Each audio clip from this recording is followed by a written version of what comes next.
नमस्कार मित्रों, मैं एक शराबी हूँ। मेरा नाम बाबू। हाय बाबू भाई। हाय हाय हाय। नमस्कार हेमंत भाई, नमस्कार। ऊपर वाले की असीम कृपा है, आप लोगों की सुंदर फेलोशिप के कारण मैंने आज अभी तक शराब का पहला घूंट नहीं लिया है और शराब नहीं पीने के कारण खुश। मित्रों, जब मैं नया नया आया था तो मैं भी शराब छोड़ने की कोई इच्छा नहीं रखता था। मुझे बड़ा डर लगता था, और खास करके उन लोगों से जो बगैर शराब के दिख रहे हैं उनसे तो मुझे बहुत ज्यादा डर लगता था। मन में ये बात थी कि शराब पीते हुए मेरी जो समस्याएं हैं वो निकल जाए। शराब बंद करूंगा तो फिर जाऊंगा कहाँ। ये भी लग रहा था कि ये लोग शेयरिंग कर करके मेरी शराब छोड़वा देंगे और फिर मैं तकलीफ में आ जाऊं। इस तरीके की सोच मेरी शराब से चिपकी हुई थी। और अगर ये सोच रहा था मैं कि अगर शराब सही में छूट गई यहाँ रह के, तो फिर मैं करूंगा क्या। मैं तो समस्याओं से और घिर जाऊंगा। अभी शराब है तो बहुत सारी समस्याएं जो है वो वैसे ही नहीं आती है। शराब बंद हो गई तो समस्याओं का ढेर अंबार लगा हुआ है मेरे सामने। इस तरीके की सोच लेके मैं एक मीटिंग में आ रहा था। शुरुआत में शराब भी पी रहा था, मीटिंग में भी बैठा था, लेकिन वो वक्त भी आ गया जब मुझे अल्कोहलिज्म धीरे धीरे समझ और शराब से दूरी मुझे प्राप्त होने लगी। धीरे धीरे शराब से दूर होता रहा, लेकिन मैं ईश्वर का बड़ा कट्टर विरोधी था। मैं प्रार्थना में शामिल नहीं होता था। मेरी ये सोच थी कि भाई one day at A time के हिसाब से मैं शराब से दूर हो रहा हूँ, इसमें ईश्वर वगैरह का कोई हाथ नहीं। ठीक है, ये जो मेरे मित्र है ये मुझे मदद कर रहे हैं, लेकिन इसमें कहाँ ईश्वर ईश्वर वगैरह कोई होता नहीं है। ये सोच मेरी शुरुआत के दिनों में थी। लेकिन सिर्फ शराब से मेरी जो दूरी हो रही थी उसमें मैं खुश नहीं था। शराब से तो मैं दूर था, लेकिन समस्याएं वैसी की वैसी थी। बल्कि और ज्यादा डर लगने लगा कि अब तो शराब भी नहीं है, अब मैं सामना कैसे करूंगा उन लोगों का और उन समस्याओं का, उस परिस्थिति का कैसे करूंगा। पुराने लोगों ने बोला घबराओ मत, धीरे धीरे समस्याएं कम हो जाएगी। तो थोड़ी थोड़ी हिम्मत उनके साथ साथ मुझ में आती रही, और धीरे धीरे धीरे धीरे मैं शराब से दूरी हासिल करता रहा। लेकिन मैं खुश नहीं था। ऑफिस में समस्याएं, घर में समस्याएं, मोहल्ले में समस्याएं, रिश्तेदारियों में समस्या है। मैं पुराने लोगों को पूछता भी था, यार शराब छोड़ के फायदा क्या हुआ। फिर मैंने बंद कर दी शराब। शराब बुरी थी, प्रॉब्लम हो रहे थे, ठीक है, लेकिन अभी भी तो कोई समस्याएं हल नहीं हो रही। तो उन्होंने सजेस्ट किया आप स्टेप्स के तरफ थोड़ा ध्यान दो। तो मैं साफ मना करता था। मैं बोलता था वो स्टेप में ईश्वर और हायर पावर लिखा हुआ है, जो मैं मानना नहीं चाहता। तो बोले ठीक है, आपकी मर्जी, मत मानना चाहो तो आप सारी जिंदगी ऐसे ही शराब से दूर रह सकते हैं, चलने दो ऐसा ही। लेकिन यदि आप और आनंद लेना चाहते हैं इस प्रोग्राम का, और समस्याओं से दूर होना चाहते हो, समस्याओं को समझना चाहते हो, तो इन स्टेप्स के ऊपर चलना पड़ेगा। हम लोग चल रहे हैं, हमारे साथ साथ चलो। तो बात तो उनकी अच्छी लगी, लेकिन मेरे सामने ईश्वर को मान लेना ये मेरे लिए बहुत बड़ी बात थी। अभी अल्कोहलिक्स अनोनिमस में कहा जाता है ये आध्यात्मिक प्रोग्राम है, आध्यात्म ईश्वर के बगैर है। ये बिल्कुल सही है, ये मुझे बाद में समझ में आया। लेकिन शुरुआती दिनों में ये चीज मेरे पल्ले ही नहीं पड़ा। अब मैंने ये मान लिया था कि मैं अल्कोहलिक हूँ, शराबी हूँ, पक्का बेवड़ा हूँ, रास्ते पे पड़ा था, प्रॉब्लम हो गए थे, मैं बगैर शराब शराब के रह नहीं पा रहा था। ये सारी चीजें ठीक थी, पहला कदम ठीक था, लेकिन दूसरे ही कदम में मैं अटका। हायर पावर का कंसेप्ट भी समझ में नहीं आ रहा था। तब उन्होंने बताया कि भाई ऐसा है कि आपको कोई भगवान, कोई ईश्वर समझ में नहीं आता तो आप एक ही मीटिंग को हायर पावर मान सकते हो। ये मदद कर रही है ना आपकी, ग्रुप मदद कर रहा है ना। हाँ यार, ग्रुप तो बहुत मदद कर रहा है, तो इसी को मानो। और मैंने शुरुआत में वैसा ही किया। मैं बड़ा भाग्यशाली आदमी हूँ कि हमारे ग्रुप में कुछ फादर लोग रेगुलर मीटिंग में आते। चर्च में मीटिंग होती थी तो फादर लोगों की उपस्थिति हमारे साथ रहती थी। मैं फादर लोगों से मिलता था, लेकिन मैं बड़ा सतर्क रहता था कि कहीं मुझे ये लोग आध्यात्मिक ना बना डाले, धार्मिक ना बना डाले। इस तरीके का डर डर के मैं उनसे और फूक फूक के कदम रख रहा था। तो धीरे धीरे ऐसा हुआ कि ये सारी चीजें चली रही थी, और तीसरा स्टेप सामने आ गया। हायर पावर के बगैर मुझे कोई मदद नहीं कर सकता, ये बात तो ठीक। और हायर पावर से प्रार्थना करना, और रेगुलर मीटिंग में मैं मीटिंग कभी मिस नहीं करता था। हमारे शहर में एक ही मीटिंग थी, उसके 2 ही दिन थे। बाकी दिन हम कुछ मेंबरों के यहाँ बैठते थे घर में, और वहाँ हमारी फेलोशिप होती थी। फेलोशिप में हम अलग अलग टॉपिक पे बात करते थे, आपस में मिलजुल के एक दूसरे की समस्याएं भी छुड़वाने की कोशिश करते थे। ओल्ड टाइमर्स थे, बहुत बढ़िया ओल्ड टाइमर थे, अच्छे अच्छे सजेशंस मिलते थे, अच्छा लगता था। लेकिन जब तीसरी स्टेप लेने की बारी आई तो मैं बोला यार अब ये बहुत हो गया। अब अभी तो इसमें साफ साफ लिखा हुआ है कि अपने ईश्वर का आइडेंटिफिकेशन कर लो भाई, आइडेंटिफाई कर लो कौन आपका ईश्वर है। ईश्वर की आपको पहचान होनी चाहिए। और अल्कोहलिक्स अनोनिमस ने तो कभी कहा नहीं कि इस ईश्वर को मानो, आप अपने मर्जी से ईश्वर चुन सकते हैं और उस ईश्वर को मान के सब अपना जीवन और पूरी इच्छाएं सब कुछ ईश्वर के हवाले करना है। मैं बोला यार अभी वही चीज हो गई तो मैं बिल्कुल नहीं चाहता, तो मैं बड़ा कश्मकश में था। लेकिन तब तक प्रोग्राम धीरे धीरे शराब की दूरी का टेस्ट मुझे अच्छा लगने लगा। जैसे शराब के साथ का टेस्ट मुझे अच्छा लग रहा था, वो दोस्त अच्छे लगते थे जिनके साथ मैं शराब पीता था, अब मुझे फेलोशिप अच्छी लगने लगी थी क्योंकि इन पर मैंने विश्वास किया था। और ये मेरी उस खतरनाक वो जो मेरी इच्छा थी कि मैं ईश्वर को नहीं मानूंगा, उस वो थोड़ी सी डीम हो रही थी और ये बड़ा अच्छा संकेत था। लेकिन मैं बड़ा बेचैन था कि मैं सही कर रहा हूँ कि गलत यार, मैं कहीं गलत दिशा में तो नहीं जा रहा हूँ। ईश्वर को मान के मेरे हाथ से सारी चीजें चली तो नहीं जाएंगी, सब कुछ ईश्वर को देने की बात है। और मेरे सामने तो बेसिक ही सवाल है कि ईश्वर होता क्या है भाई, कहाँ है ईश्वर, ईश्वर क्या है, ये बेसिक सवाल का ही जवाब मुझे नहीं मिल रहा था। और जो देने की कोशिश करते थे मैं उनकी आधी बात सुनता था, आधी सुनता नहीं था, क्योंकि अंदर से आवाज डबल आवाज थी ना, मानू कि नहीं मानू, मानू कि नहीं मानू, इस कश्मकश में था। लेकिन प्रोग्राम हावी होने की वजह से, फेलोशिप अच्छी होने के कारण लोग बड़े प्यार से बात करते थे। मुझे डर भी लगता था उस प्यार से, और मैं ये सोच रहा था प्यार से बात कर करके मुझे सही में धार्मिक ना बना डाले। लेकिन उनकी बातें बड़ी अच्छी लगती थी, प्रैक्टिकल एग्जाम्पल दे के सारी चीजें समझाते थे, मेरी मदद भी कर रहे थे मेरी समस्याओं में। तो धीरे धीरे मैंने अपने जीवन में उस फेलोशिप को एंट्री करने दिया और उनकी बात मैंने मानना शुरू किया। तो मेरा जो मैं हर हमारी मीटिंग में ऐसा होता था कि शुरुआत के दिनों में आखिरी 15 मिनट हम क्वेश्चन आंसर के लिए रखते थे। तो उन 15 मिनट में मेरा सवाल रहता ही था कि भाई ये पहला सवाल मेरा ये कि ईश्वर क्या है, कहाँ है ईश्वर, कैसे मिलेगा, वगैरह वगैरह। तो मैं मुझे बहुत सारे सवाल लोगों ने जवाब दिया, फादर लोगों ने भी जवाब दिया, पुराने मेंबर्स ने भी जवाब दिया, कुछ मेंबर मुंबई से, पूना से, चेन्नई से, मद्रास से लोग आते थे हमारे मीटिंग में शुरुआत के दिनों में। तो उनके भी जवाब बड़े अच्छे मिल रहे थे। अंत में एक जवाब मुझे बहुत अच्छा लगा, ये ईश्वर क्या है, इस सवाल का टू द पॉइंट मुझे जवाब मिला। और वो जवाब ये था कि दुनिया की जितनी भी अच्छी चीजें हैं उसी का दूसरा नाम ईश्वर है। और ये अच्छाइयाँ मुझ में तो है ही, लोगों में भी है। यानी ये जो अच्छाइयाँ, अच्छाइयों के स्वरूप में जो ईश्वर है वो मुझ में भी मौजूद है और लोगों में भी मौजूद है। इसलिए अच्छाइयों को मैं अपना ईश्वर मान सकता हूँ, ईश्वर का दूसरा स्वरूप ही ईश्वर है। तो ये बात मुझे बहुत अच्छी लगी। हाँ यार ये ठीक है, अभी अपने को कोई मंदिर मस्जिद वगैरह में जाके ईश्वर के सामने झुक के बहुत सारी चीजें, बहुत आडंबर करने की जरूरत नहीं है, ढोंग करने की जरूरत नहीं है, नाटक करने की जरूरत नहीं है, ईश्वर अपने अंदर ही है। तो फिर दूसरा मेरा सवाल है, ये इस बात ये बात काफी दिनों तक मेरे मन में मैं रिपीट करता चला गया कि ईश्वर ये है, ईश्वर ये है, ईश्वर ऐसा है। और एक मीटिंग में होता है था कि बहुत अच्छी शेयरिंग होती थी, मेरे बहुत सारे सवालों के जवाब शेयरिंग में मिल जाते थे। तो मेरा विश्वास धीरे धीरे धीरे धीरे बढ़ता चला जा रहा था ईश्वर के ऊपर। फिर मेरा दूसरा सवाल ये था कि अब आप लोग बोलते हो कि भाई समस्याओं में या शराब से दूर रहने के लिए ईश्वर से प्रार्थना करो। प्रार्थना यानी क्या एग्जैक्टली, प्रार्थना कैसी करूं, ये जो ए में लिखी गई है ये प्रार्थना करूं या और कोई दूसरी प्रार्थना करूं या मेरे धर्म की प्रार्थना करूं, और कहाँ करूं, मंदिर में करूं, घर में करूं, कहाँ मैंने प्रार्थना करनी चाहिए जिससे मुझे सेटिस्फेक्शन मिलेगा कि हाँ भाई मैंने प्रार्थना कर ली, और कैसे करूं। ये सारे सवाल मेरे अंदर चल रहे थे, जिसका जवाब मुझे फिर अल्कोहलिक्स अनोनिमस की मीटिंग में मिला। जवाब ये था कि पूरी प्रार्थना अगर मैंने नहीं भी किया, सिर्फ विश्वास किया ना, और एक ही शब्द पहला, उसको गॉड बोलते हैं या ईश्वर, आपने उसका नाम भी ले लिया तो आपकी प्रार्थना खत्म, आगे बोलने की जरूरत ही नहीं। आप क्या चाहता है ईश्वर, बहुत कुछ मांग लूं या बहुत कुछ अर्पण कर दूं या समर्पित हो जाओ, ये सारी चीजें ईश्वर नहीं चाहता भाई। आप उसके लिए तो मैं सिर्फ नाम लेना काफी है, हो गई मेरी प्रार्थना। इतना बढ़िया जवाब मुझे अल्कोहलिक्स अनोनिमस में मिला, जो मुझे आज भी याद है और सदा याद रहे। तो एक ही शब्द में सब कुछ छुपा हुआ है, ये संकल्पना मुझे बहुत और बहुत ही बढ़िया लगी। प्रार्थना मेरी खत्म, ईश्वर सब जानता है मैं क्या चाहता हूँ, क्या मांगना चाहता हूँ, और अगर आगे मैं कुछ बोलना चाहता हूँ तो ईश्वर तो खुला है, मैं बोल सकता हूँ कि भाई ईश्वर मैं ऐसी समस्या में हूँ, यदि आप चाहो तो मुझे मदद कर सकते हो। मेरी प्रार्थना और बड़ी हो सकती है। ईश्वर से बातचीत करने का नाम ही प्रार्थना है, हर वक्त ईश्वर से सारी चीजें मांगने की जरूरत नहीं है। ये बात पुराने लोगों ने जो समझाई तो इतनी बढ़िया थी।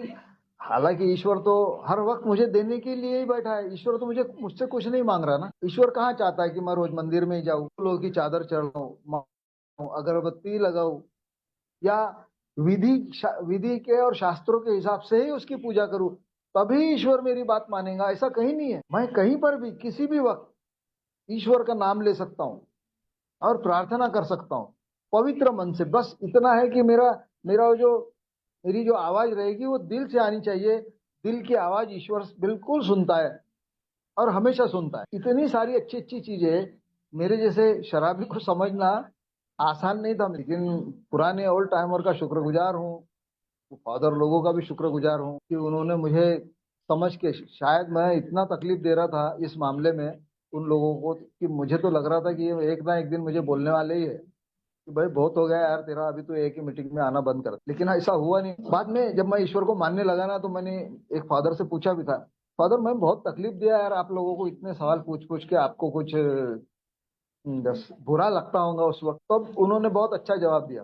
बोले हम लोगों को बुरा नहीं लग रहा था, दरअसल तुम जो सवाल पूछ रहे थे उससे हमारी और ज्यादा प्रैक्टिस हो रही थी ईश्वर के प्रति, तो हम लोग आपके शुक्रगुजार हैं। मैं बोला कितना बढ़िया जवाब दिया। तो प्रार्थना, ईश्वर, ये बात मेरे समझ में आई। प्रार्थना कैसी करनी चाहिए ये भी मेरे समझ में आ गया। अब सारी चीजें ईश्वर को देने की बात थी तीसरे कदम, मेरा मन, मेरा जीवन, मेरी इच्छाएं, मेरी अच्छी और बुरी सारी ईश्वर को देने की बात थी, और ईश्वर से मार्गदर्शन मांगने की जरूरत। अभी देखिए मित्रों कि मुझे तो अल्कोहलिक्स अनोनिमस में शुरू से ही मार्गदर्शन मिल रहा था, लेकिन फिर मेरा एक सवाल था कि अब मैंने सब कुछ दे दिया भाई, ईश्वर मार्गदर्शन कैसे करेगा? आकाशवाणी होने वाली है क्या? जब मैं किसी समस्या में रहूंगा और प्रार्थना मैंने की तो आवाज आएंगी कहीं से कि भाई मैं ईश्वर बोल रहा हूँ, आपने, आपकी समस्या का ये हल है। ऐसा होगा क्या? तो जवाब भी बड़े खूबसूरत, मेरे जितने टेढ़े सवाल रहते थे जवाब भी उतने ही खूबसूरत और सुंदर मुझे मिलते गए अल्कोहलिक्स अनोनिमस में। जवाब जवाब उसका ये था कि एक बार क्या हुआ कि वो एक फादर टोनी थे, बाद में हमारे फिफ्थ स्टेप स्पॉन्सर भी बने। तो उन्होंने एक बार, उस मीटिंग में होता ये था कि हमारे पहले फादर लोगों की मीटिंग होती थी, बराबर 7 बजे उनकी मीटिंग बंद होती थी और हमारी उनके निकले बराबर हमारी मीटिंग शुरू होती। तो ब्लैक बोर्ड पर एक सेंटेंस उन्होंने एक बार, मैं मुझे चेयरमैन बनाया गया था और मैं तो ईश्वर का उतना अच्छा भक्त नहीं था, तो उन्होंने एक सेंटेंस लिख के छोड़ा था। वो सेंटेंस था कि ईश्वर बोलता है कान खोले रखिए। तो मुझे मुझे लगा कि ये फादर का सेंटेंस है और हिंदी में लिखा हुआ है, फादर लोगों की मीटिंग का है ये, अब एक से कोई लेना देना नहीं है इसका। तो मैंने फादर को पूछा, ला फादर वो आपका सेंटेंस छूट गया, मैं मिटा दूं क्या? तो उन्होंने बोला आप वैसा ही रहने दो उसको, और ये क्यों लिखा है मैं बाद में बताऊंगा। और मैं बड़ा उत्सुक था ये जानने के लिए। मीटिंग वगैरह हुई और बाद में मैंने उनको पूछा, मैं बोला फादर वो क्यों लिखा है? तब उन्होंने जवाब दिया था, आपके हर सवाल का जवाब जो शराब से संबंधित है उसका जवाब अल्कोहलिक्स अनोनिमस की मीटिंग में मिलने वाला है। आप ईश्वर ही देगा किसी ना किसी शेयरिंग के द्वारा। मतलब ऐसा कैसा? तो बोले ऐसा ही होगा, आप ध्यान से सुनो आपको जवाब मिलेगा। शेयरिंग को ध्यान से सुनो आप, आपको जरूर जवाब मिलेगा। आप जितना ज्यादा विश्वास रखेंगे इस मीटिंग पे, इस शेयरिंग पे, और जितने ध्यान से सुनेंगे उतने ही अच्छे से आपको आपके समस्याओं का जवाब मिलता जाएगा। और वो ईश्वर ही करेगा, दिखेगा आपको दूसरे लोग, लेकिन करेगा ईश्वर। तो ये बात मुझे जो समझ में आई, और मैं फिर और गौर से लोगों को सुनने लगा। तो बिल्कुल मित्रों ये चमत्कारिक बात थी कि मेरे हर सवाल का जवाब शेयरिंग्स में मिलता रहा, और मेरा विश्वास फिर ईश्वर के साथ साथ लोगों पे भी बढ़ने लगा। और इस बात पे भी विश्वास हुआ कि हर व्यक्ति के मन में ईश्वर होता है यार, तभी तो मुझे जवाब मिल रहा है ना मेरे हर सवाल का। और जिस नफरत से, जिस रिजेंटमेंट से मैं भरा हुआ था ना, वो रिजेंटमेंट को कम करने के लिए ये चीज बहुत अच्छी मेरे सामने आई कि मैं कान सिर्फ एक ही मीटिंग में ही खोले ना रखूं। का मतलब ये था कि मेरे सवालों का जवाब कोई भी दे सकता है, सिर्फ ए मेंबर्स ही नहीं, एक ही मीटिंग ही नहीं, कभी कभी मेरी बीवी के मुंह से भी मेरे लिए ईश्वर बात कर सकता है। तो बीवी क्या बोल रही, थोड़ा ध्यान से सुनने की कोशिश तो करूं, मुझे मार्गदर्शन चाहिए ना ईश्वर का। तो ईश्वर का मार्गदर्शन मिलेगा तो कम से कम मार्गदर्शन लेने के लिए मैं मेरे कान तो खुले रख सकता हूँ यार, इतना तो कर सकता हूँ। मेरे ये जो मोजोरी करने की जो आदत थी ना, हर चीज में बहस करने की, उसको थोड़ा रोक के सामने वाला क्या बोल रहा है उसको सुनूं तो सही। और आगे ये पता चला बीवी के मुंह से नहीं, कभी कभी बच्चों के मुंह से भी ईश्वर मेरे मुझे मार्गदर्शन कर सकता है। अरे भाई, और आगे पता चला कि जिन लोग जो मेरे विरोधी है ना, या जिनको मैं विरोधी समझता हूँ, शत्रु समझता हूँ, कभी कभी उनके भी मुंह से ही मेरे लिए ईश्वर बोल सकता है, मार्गदर्शन कर सकता है। तो मैं सुनूं तो सही, अगर मैं सुनना ही नहीं चाहता किसी को, तो मार्गदर्शन होगा कैसे? वहां मेरा मार्गदर्शन रुक जाएगा।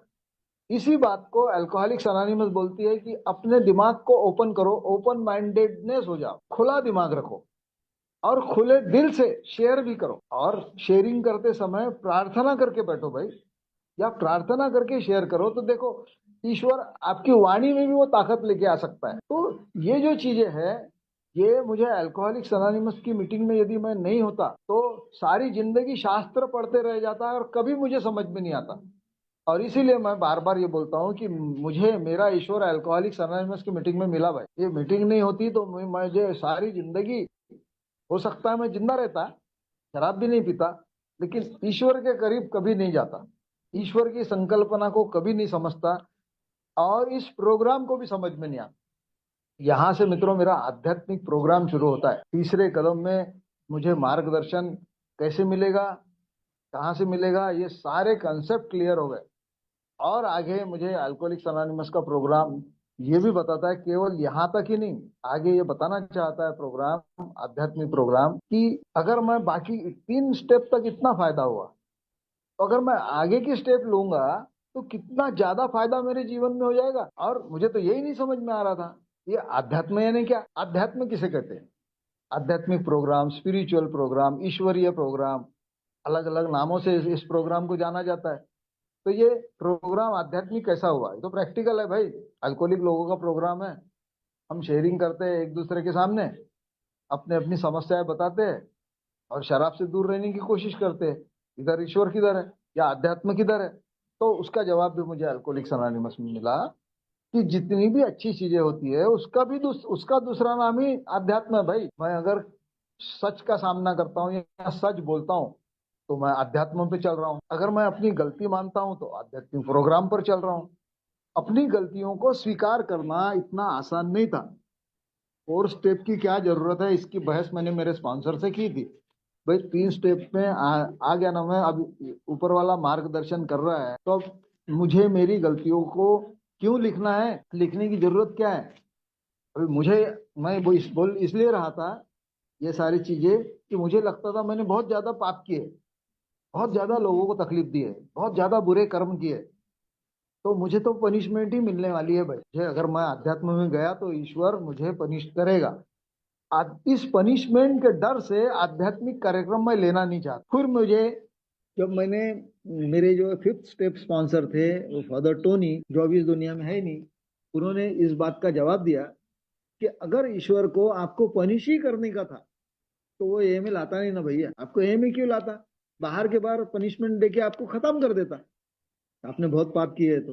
लेकिन ईश्वर चाहता है कि आपके साथ कुछ अच्छा हो, तो अगर आप, ईश्वर ये चाहता है तो कम से कम ईश्वर को कोऑपरेट करो यार, ईश्वर को कोऑपरेट करो अपने लिए। ये प्रोग्राम स्वार्थी है, अगर मैं स्वार्थी हूँ तो इस प्रोग्राम को मुझे लेना है ना मेरे स्वार्थ के लिए। लोगों, मेरे शराब नहीं पीने से, मेरे आध्यात्मिक कार्यक्रम लेने से लोगों का भला कैसा होगा? मैं भला तो मेरा ही होने वाला है। तो मैं मेरे भलाई के लिए, मेरे फायदे के लिए इस स्टेप को कम से कम समझू तो सही, ये स्टेप है क्या। और 4 स्टेप लिखते समय भी मुझे जो मेरा डर था वो भी निकल गया, और धीरे धीरे मैंने लिखना शुरू। लिखने का मतलब ये था कि मैं अपनी गलतियों को स्वीकार करता हूँ, बहुत सिंपल मतलब है उसका। नहीं करूंगा स्वीकार तो मैं मेरे अतीत में सड़ता रहूंगा। अतीत का वो जो डर है, भूतकाल का जो डर है ना, वो मुझे आज वर्तमान खराब कर देगा मेरा, मुझे खुशियों के साथ जीने नहीं देगा, डर में रहूंगा मैं। अगर मैं डर से बाहर आना चाहता हूँ तो मुझे 4 स्टेप लेना बहुत जरूरी है। और ये जब मैंने कंप्लीट कर ली 4 स्टेप, और उसके बाद में 5th स्टेप में भी मैं अटका कि भाई किसी मेंबर के सामने जाऊंगा तो वो कभी ना कभी इस बात को लीक कर सकता है। तो फिर मैंने एक फादर पकड़ा, मुझे गारंटी थी कि ये किसी को बताएंगे नहीं, और वैसा ही हुआ, मैंने उनसे लिया। तब मुझे पता चला 5th स्टेप लेने की भी फायदे।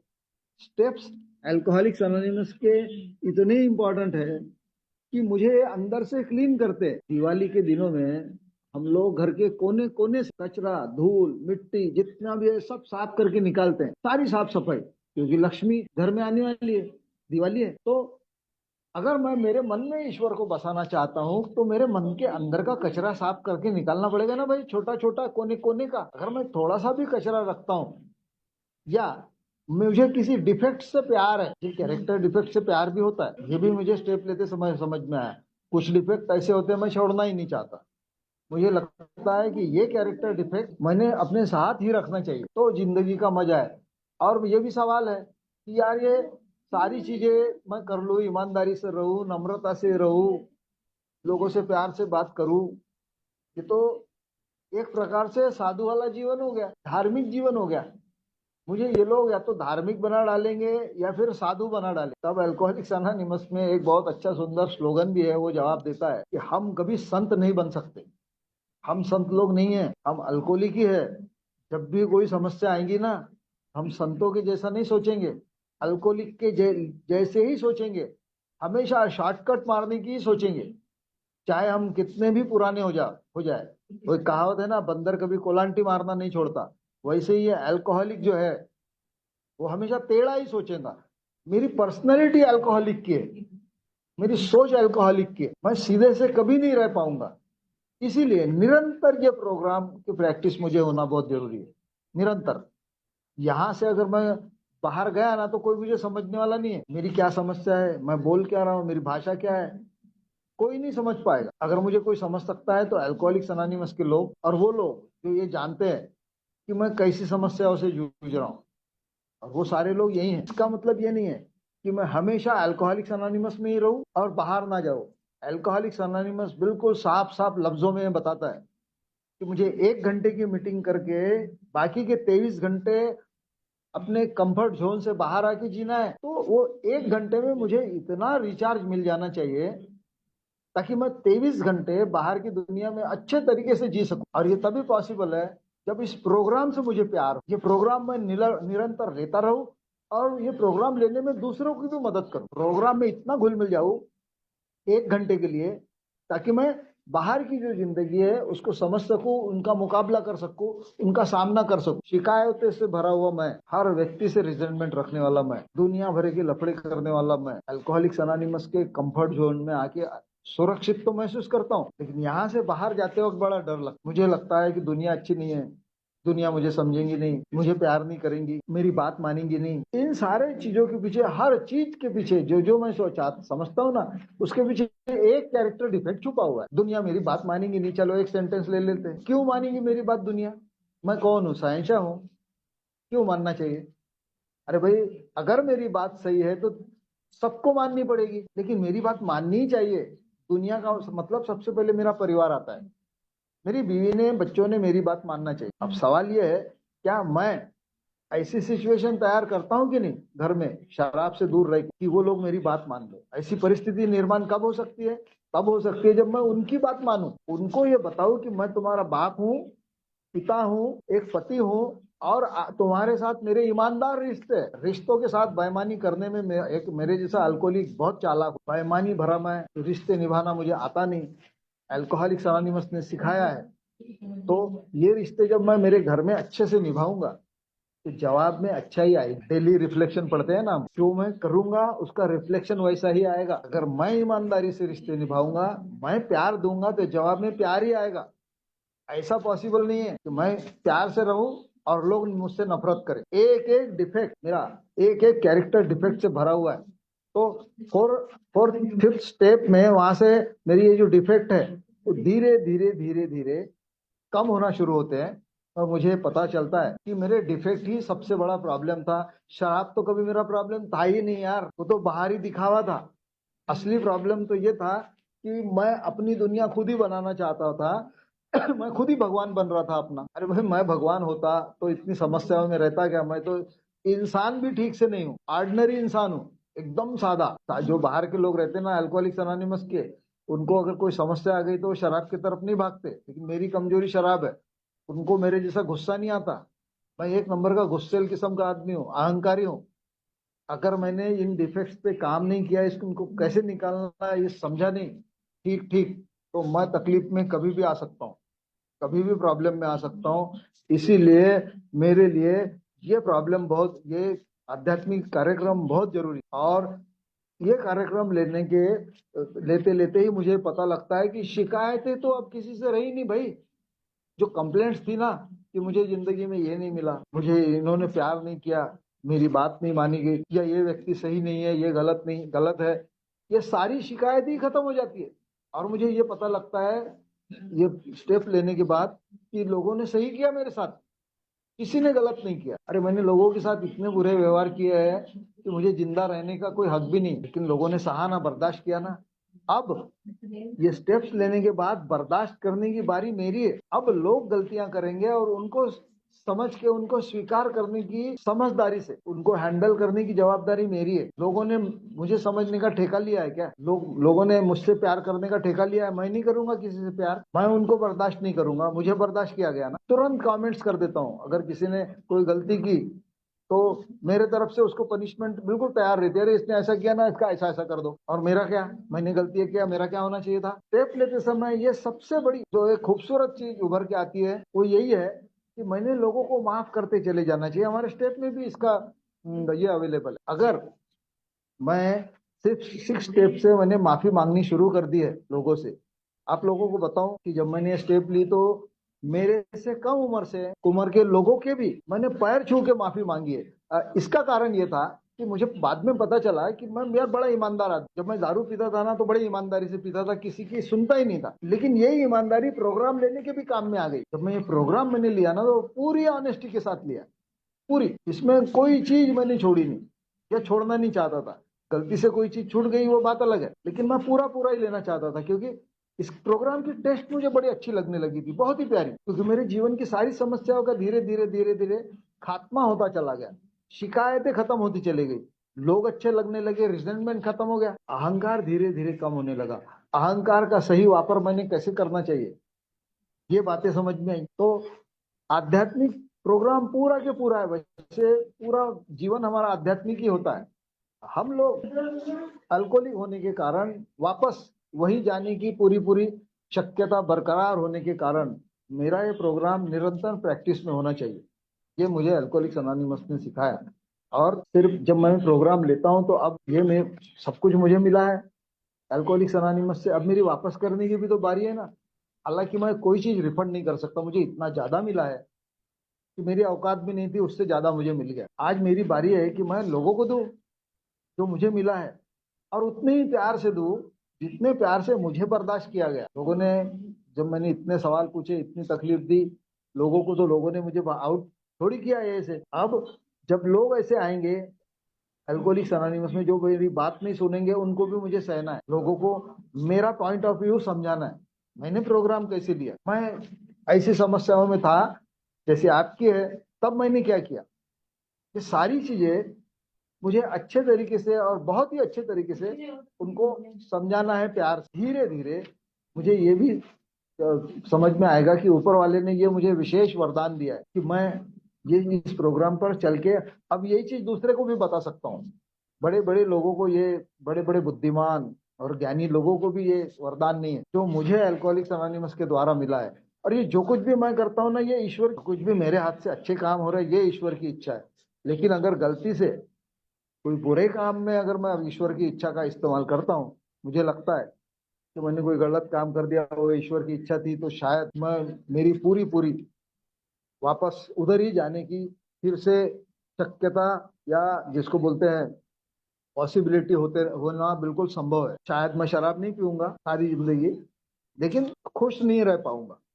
मैं अगर चाहता हूं कि मेरी जितनी भी समस्याएं हैं कम हो जाए या खत्म हो जाए, तो जवाब एक ही है, अल्कोहलिक्स अनोनिमस का ये खूबसूरत आध्यात्मिक प्रोग्राम। भौतिक चीजें साइड प्रोडक्ट है, जिसको बोलते हैं बाय प्रोडक्ट। जब जैसे जैसे प्रोग्राम लूंगा तो जो मुझे मिलने वाला है ना, वो कोई मुझसे छीन नहीं सकता। जो भी कुछ मेरे हिस्से की चीज है, मेरे हिस्से की चीज कभी मेरे पास से जाएगी नहीं।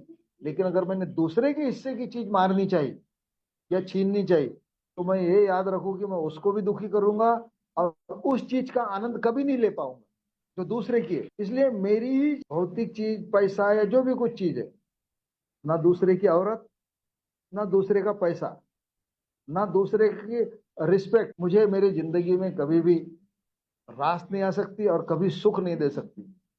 शुरुआत एक छोटा सा एग्जांपल देके मेरी शेयरिंग खत्म करना चाहूंगा मित्रों। काफी वक्त मैंने ले लिया। मैं शुरुआत में मैंने अल्कोहलिक्स अनोनिमस में बहुत काम किया। एक ही ग्रुप था, तो हमको लोगों को मैसेज देते रहना था। प्रोग्राम तो आता नहीं था, फिर भी छोटा सा मैसेज पहुंचाते थे हम लोग। उसमें मैंने कम उम्र होने की वजह से बहुत तेजी से काम किया। तो बहुत सारे घरों में ना मुझे रिस्पेक्ट मिलता था, बड़ी आवभगत होती थी, बड़ी वाहवाही होती थी। तो मुझे लगने लगता था वाह वाह, पहले लोग अपने को पूछते पूछते ही नहीं थे, आज कितना रिस्पेक्ट मिल रहा है, हर घर में रिस्पेक्ट मिलता है। तब मेरे स्पॉन्सर को मैं ये बात बता रहा था। तब उन्होंने जवाब दिया था, भाई ये जो रिस्पेक्ट तुमको मिल रहा है ना, ये तुम्हारा नहीं है, गलती से इसको अपना मत समझ लेना। तुम एक ही प्रोग्राम को ले रहे हो, इसलिए ये एक ही प्रोग्राम का रिस्पेक्ट है, तुम्हारा नहीं है। इस पे अपना हक मत जताओ। और ये रिस्पेक्ट लेने का हक सिर्फ तुम्हारा ही नहीं है, अब तुम्हारे पीछे जो लोग आ रहे हैं ना, उनको भी ये रिस्पेक्ट लेने दो, थोड़ा सा थोड़ी क्रेडिट उनको भी दो। जो अल्कोहलिक्स अनोनिमस का जो प्रोग्राम है, ये सब लोगों को देने का है, तुम अकेले मत लो। रोटेशन बहुत जरूरी है अल्कोहलिक्स अनोनिमस में। तो ये खूबसूरत चीज मुझे स्पॉन्सर ने बनाई, जो हमेशा याद रहेंगी मुझे। तो मित्रों, आज जिंदगी में जितनी भी समस्याएं है ना, वो भी मुझे ताकत देती है। हर समस्या मुझे मजबूत कर रही है, ये मुझे पक्का पता है। ऊपर वाले ने दी हुई ये समस्या, इससे भागू नहीं, उसका सामना करूँ, उसका मुकाबला करूँ। तो जीवन में बहुत सारी चीजें बेहतर हो सकती है। और आध्यात्मिक प्रोग्राम को हमेशा मैं अपने साथ रखूं, हमेशा जगू। सिर्फ ए में जगने की बात नहीं है, जीवन में मेरे जीवन में लागू करना है। जीवन के हर हिस्से में, फाइनेंस में, फैमिली में, रिश्तेदारी में, मोहल्ले में, काम में, हर जगह जो जो मेरे डिपार्टमेंट्स है, जीवन के हर जगह मुझे इस प्रोग्राम को लागू करना है, ताकि इस आध्यात्मिक प्रोग्राम से मेरा जीवन प्रफुल्लित हो जाए। तो मित्रों, आप लोगों ने मुझे बुलाया और ध्यानपूर्वक सुना, उसके लिए बहुत बहुत धन्यवाद। Thank you.